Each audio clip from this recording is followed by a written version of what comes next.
सार्वजनिक पदाधिकारीहरूको पदमुक्त सम्बन्धी विशेष व्यवस्था अध्यादेश 2083 राष्ट्रपतिबाट प्रमाणीकरण भइसँगसँगै विगतका सरकारहरूले राजनैतिक पहुँचको भरमा नियुक्त गरेका 1500 भन्दा बढी विशिष्ट पदाधिकारीहरू पदमुक्त हुने बाटो खुला गरिदिएको छ।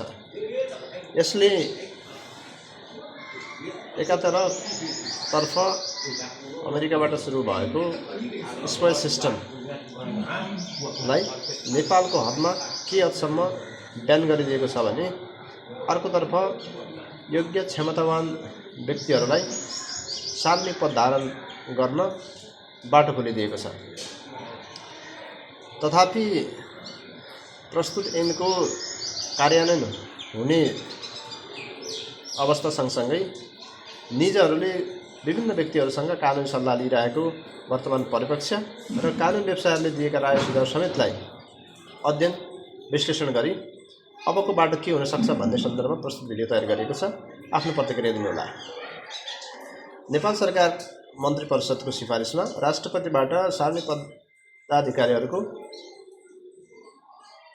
पदमुक्ति सम्बन्धी विशेष व्यवस्था अध्यादेश 2083 पारित भइसँगसँगै 1500 भन्दा बढी राजनैतिक नियुक्ति पाएका पदाधिकारीहरूको पद धरापमा परेको छ। उक्त धराशायीको अवस्थालाई निजहरूले आफ्नो पद पुनर्बहालीको लागि कानुनी बाटो खोज्न विभिन्न अध्ययन अनुसन्धान परामर्श र कानुनी सल्लाह लिइरहेको समेत देखिन्छ। यस सन्दर्भमा निजहरूको अबको बाटो के हुन सक्छ भन्ने सन्दर्भमा विचार गर्दा निजहरूले कानुनी बाटो अपनाउनका निमित्त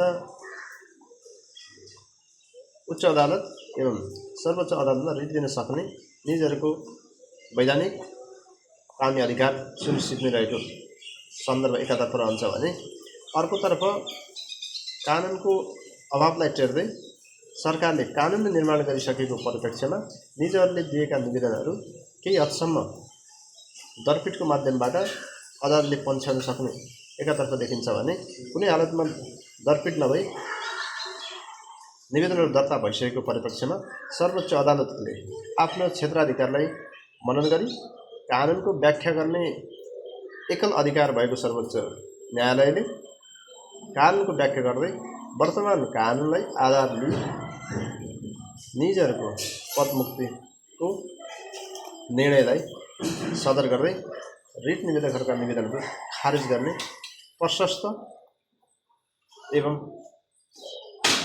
खुला बाटो तय गर्ने सत्य र निजहरूको हकमा तितो यथार्थ समेत रहेको देखिन्छ। धन्यवाद।